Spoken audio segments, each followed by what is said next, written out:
Hello, this is Patrick Dillon-Malone from Al-Tamimi. Good morning, Mr. Dillon-Malone.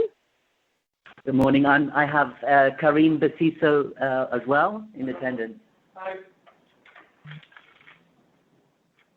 Good morning. Your Honor, the defendant is represented by Afridi and Angel, and our counsel is Sarah Carter. Good morning, Good morning, Ma'am. Ms. Carter. Good morning. How are you? Very well, thank you. Nice and early from the UK. I apologise. No, that wasn't meant to. I've just been saying it's quite nice to be getting started this early in the morning. So please don't apologise on my account. Fantastic. I believe we've got an opening statement which must be read by the court clerk. So I'll let her read the statement, then we can proceed, please. Thank you. The case management conference on this matter is being held by way of teleconference. Any orders or directions made after or during the course of this meeting will be issued by the registry in Dubai on Deputy Registrar's instructions. The CMC today is in the matter of CFI-057-2019 before Deputy Registrar Nour Hineidi. The claimant is represented by Al-Tamimi and Company. Lead counsel is Patrick Dillon-Malone.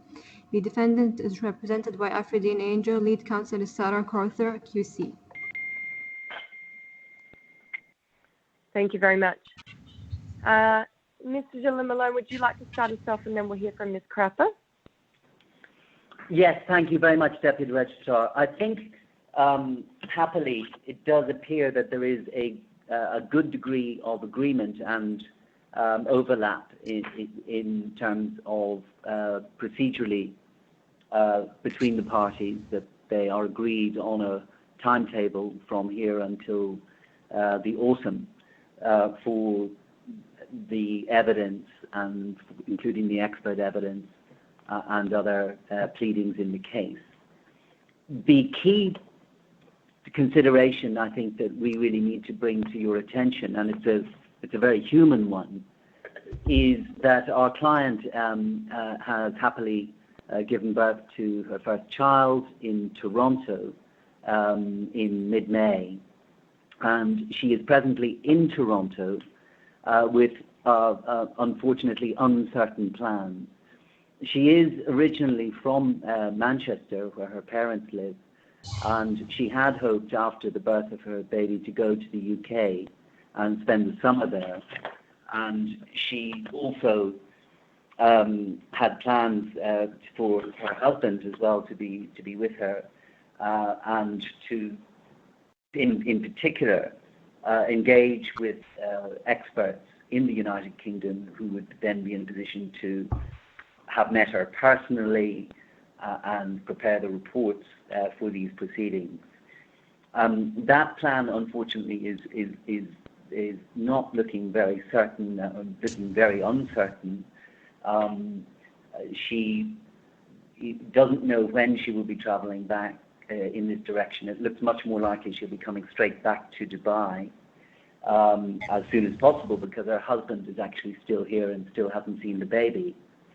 So it may well be that as a result of A, where she will be located over the summer, which is probably more likely to be Dubai, and B, as a result of social distancing measures in any event, that consultants and other experts are not personally attending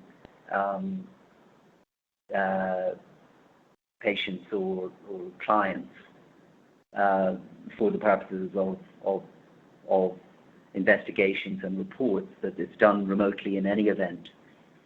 So that seems to be what will happen. Our best prediction is that she will probably engage remotely with the experts in the course of July into August. Now, that doesn't affect the timetable, but I think it's important that everybody knows that that is the situation she's dealing with.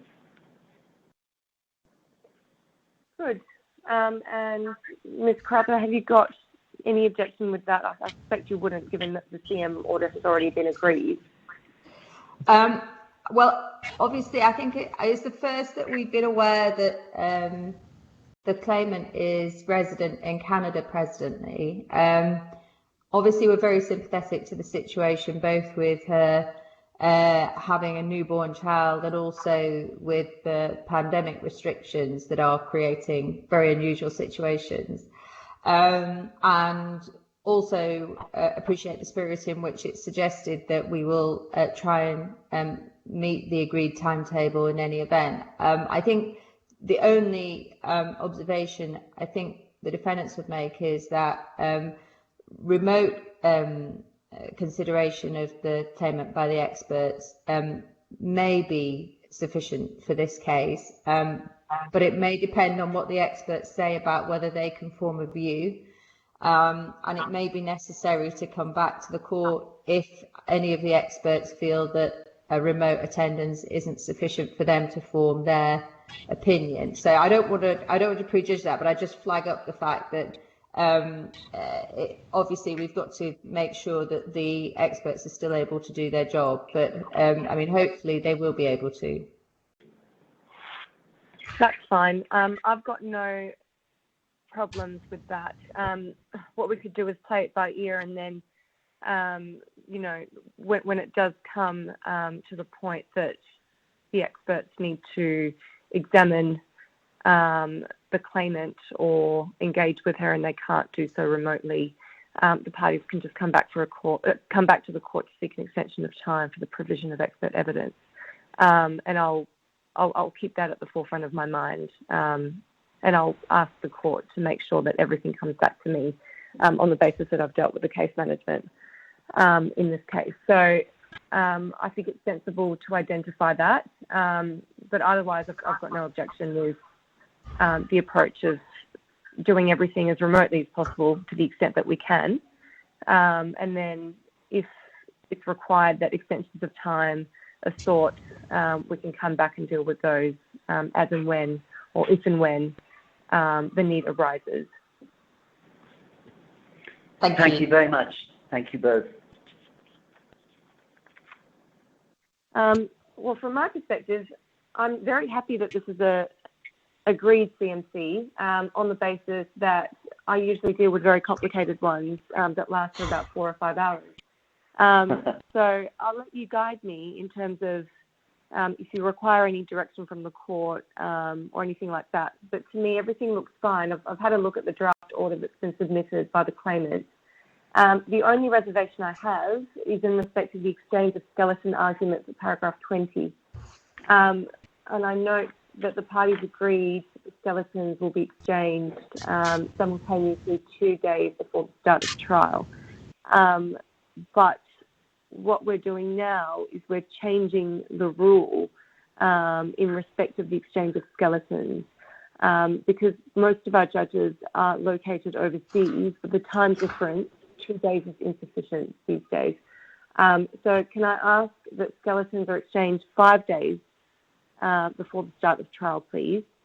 Yes. Hopefully that will still give you ample time to prepare them. But I'll be issuing a practice direction, a blanket direction or a circular very soon, imposing that 5-day deadline on every single skeleton for every single case in the DIC court. So that will be something that applies to everyone across the board. So that's my only reservation, is just changing paragraph 20. Yes. Can I just ask in that case, because at paragraph 19, the reading list and time estimate are 2 clear days before as well. Is that okay to stay at 2 clear days? Because I assume that the reading list goes to the judge for the judge's reading in as well. So would it be sensible, do you think, to make that 5 days as well? Yeah. I think that would be sensible. Typically, yeah, the reading list, bundles, skeletons, the whole lot should be exchanged 5 days before trial. Thank you very much. Yes. It occurs to me as well that, you know, in the nature of the case, it's a personal injuries case with medical negligence case, or a clinical negligence case. But it's unlikely that the skeletons will be highly involved, if I can put it in those terms, and that the key submissions may be post-trial submissions on the evidence, if the court so directs. So the skeletons themselves, in a case of this nature, may be shorter than they would be in a case involving heavy legal issues. That's no problem. The purpose of skeletons typically is it's an aid for the judge. So the more descriptive you can make them, the better, because it gives the judge a clearer structure that he or she can follow during the trial.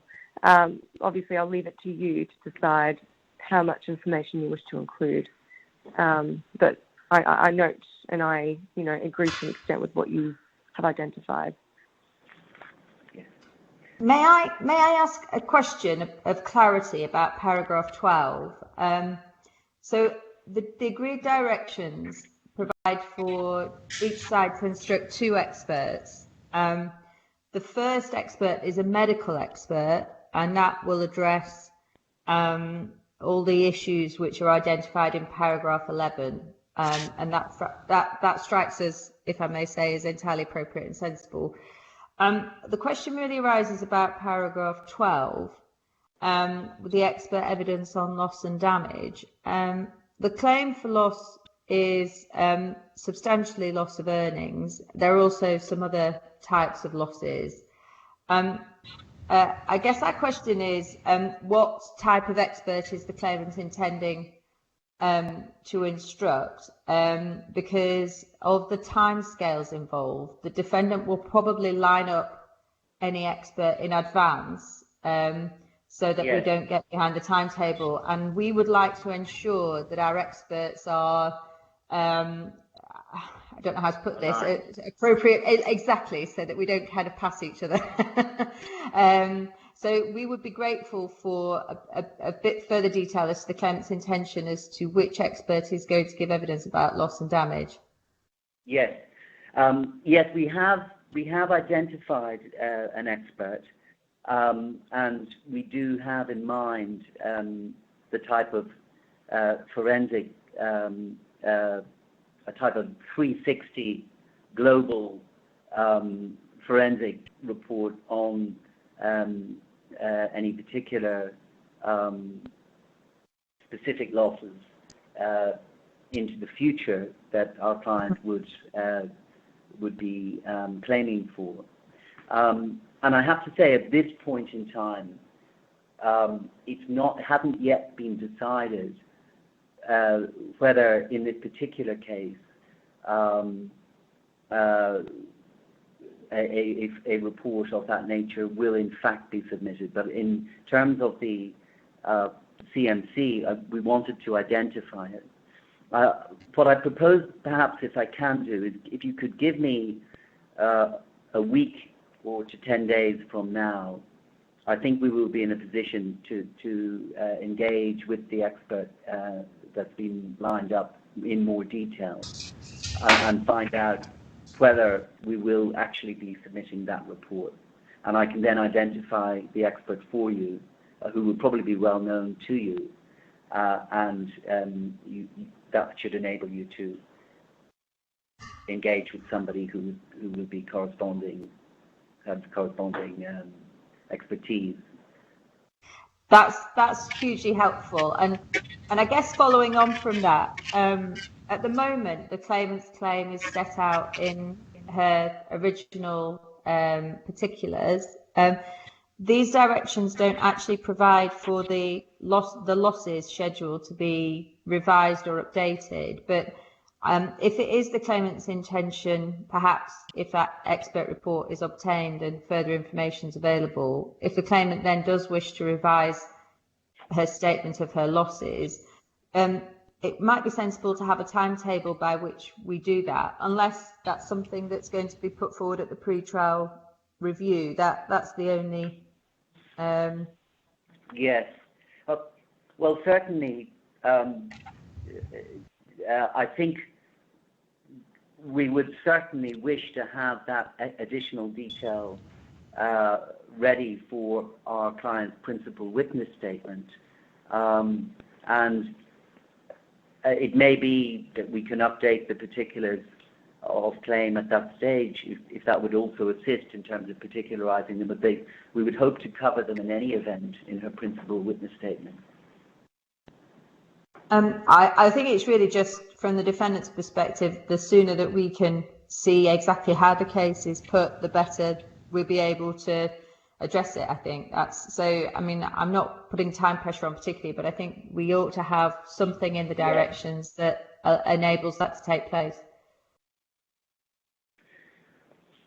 I see that, yes. I do agree with you, Ms. Crowther.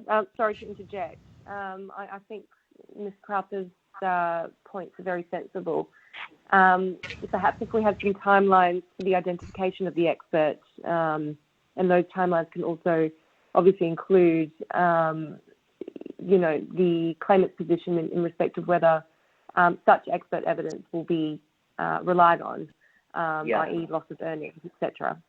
So perhaps if we were to set a timeline for that, and then also a timeline for the amendment of the particulars or statement of losses, just a deadline so that the defendant has time to review those and then respond.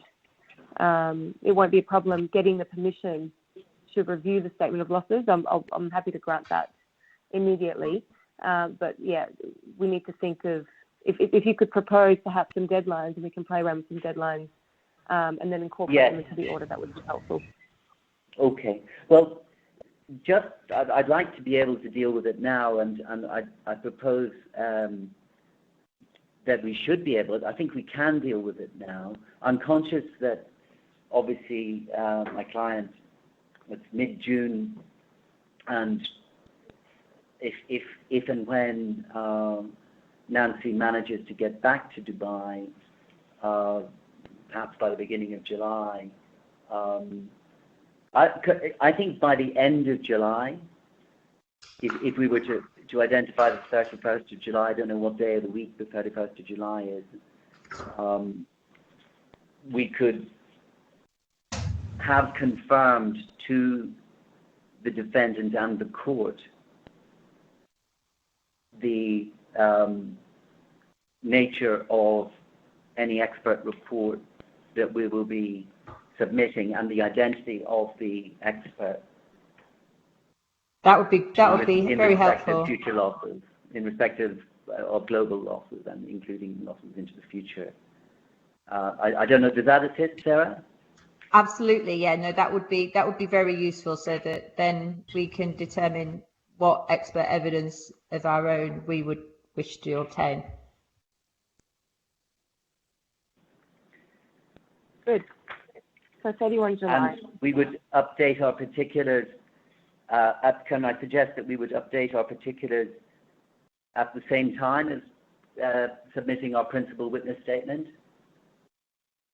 That's not until September. Yes, that would be perfect. Good. Now, can I ask another question, which probably demonstrates my inexperience appearing in the DIFC? But the copy of the order that I have has got dates missing for the pre-trial review and the trial.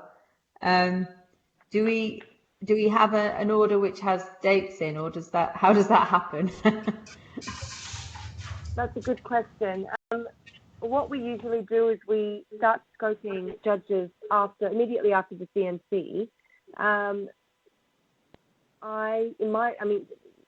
The CMCs that I usually deal with are typically, like I said, they're more complex, and it's usually the second CMC. So usually the trial and pre-trial dates have already been set and incorporated into the original CMC order.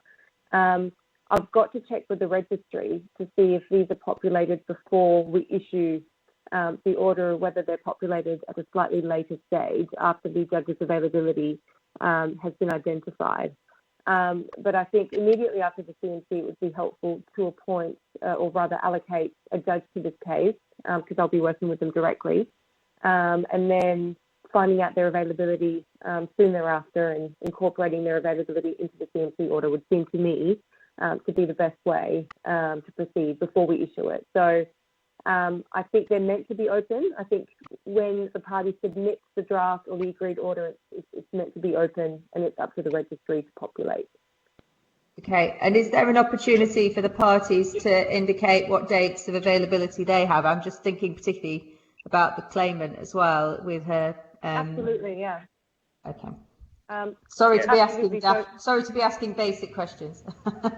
No, not at all, not at all. I mean, all very helpful questions. When I was going to direct that when the updated agreed order is circulated to the registry, the parties would have hopefully had a conversation beforehand, agreeing several dates of pre-trial and trial. So say 5 dates that they would agree on, and then we'll use those 5 dates, take them back to the judge and slot a date in based on the availability. So perhaps if the order can be updated to include the deadlines for July and September, as we just discussed, and then once Mr. Dillon-Malone sends through the draft order, perhaps you can also have an offline discussion about available times for both, again, pre-trial and trial, and then we'll work with those. Thank you. Thank you very much. I'll liaise with Annalisa Day as well on those to see. I think we're looking at November, December. Yeah, I mean, we're slightly nervous about the end of this year because, well, I mean, partly in view of the fact that we may need extension on the expert reports, but also because this timetable goes right up to the 19th of November anyway. So I don't want to be marked out as a pessimist, but I just wonder how likely it's going to be that we will get a pre-trial review and a trial in November and December. It might be better in the circumstances to look at the early part of next year. I don't think there'll be any difficulty from my client's perspective with that. And as I say, I can see December tends to get quite fraught in the legal calendar. So perhaps less so here, but certainly in the UK.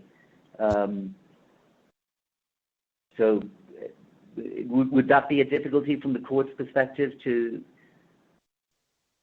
look at January rather than December? No, not at all. That should be fine. Can you just remind me, please, when the claim was filed in the CFI, not the SCT? I'm just having a look. I might be able to find it myself in the bundle. I think it was October the 8th, 2019. Okay. If we could maybe provide availability for January to be on the safe side, or very early in Feb. I'm a bit reluctant to spread it past that because of the court's own internal deadlines and things like that we've got to always comply with. So if you could provide 5 dates in Jan, early Feb, that would be good. Or maybe even a couple of dates in December. I know that, Ms. Crowther, you might be reluctant to fly then, given that it's so close to Christmas time, but we can always do a pre-trial over video conference and then the trial in person. Yeah. I'm grateful.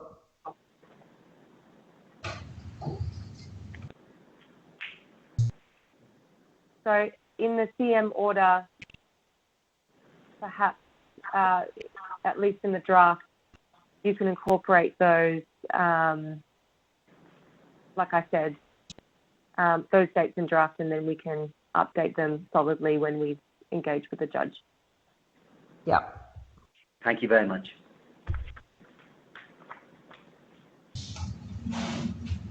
Is there anything else outstanding? I'm just waving at the people from Hineidi and Angel to tell me that I've forgotten something. Have I forgotten anything? No. I don't think there's anything from us. Thank you, ma'am. Excellent. Thank you very much. Thank you very much. I'm happy to wait for as long as you need to receive the draft CM order, but perhaps before the end of the week would be helpful. Thank you. Thank you. We'll aim for Thursday at the latest. Thank you. Excellent. Thank you very much. Have a good day. Bye. Likewise. Bye now. Bye. Thanks. Bye-bye.